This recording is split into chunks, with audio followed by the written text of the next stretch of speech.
আসসালামু আলাইকুম। আমি প্লাজমা প্যারামেডিক ইনস্টিটিউশনের ৩১০ ব্যাচের সেকেন্ড ইয়ারের স্টুডেন্ট। আমার রোল হচ্ছে ১২৭০ এবং রেজিস্ট্রেশন নাম্বার হচ্ছে ১০৭০। আমি আজকে টনসিলাইটিস সম্পর্কে কথা বলবো। কোনো কারণে টনসিল গ্রন্থি এর স্বাভাবিক কার্যক্ষমতা বন্ধ হলে কিংবা জীবাণু সংক্রমিত হয়ে প্রদাহজনিত অবস্থার সৃষ্টি হলে তাকে আমরা টনসিলাইটিস বলি।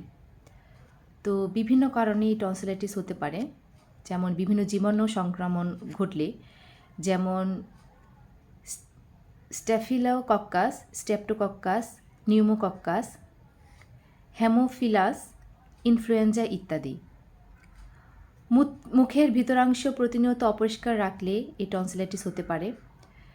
সবসময় যদি ঠান্ডা, কাশি, মাড়িতে প্রদাহ, সাইনাইটিস, অপুষ্টি ইত্যাদির কারণেও টনসিলাইটিস হতে পারে।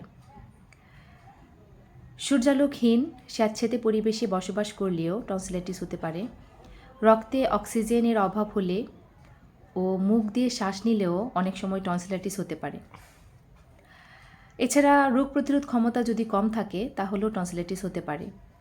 তো এর কিছু কিছু লক্ষণ আমরা আজকে বলবো, যেমন ঢুক গিলতে এবং কোনো কিছু খাওয়ার সময় গলা ব্যথা হতে পারে।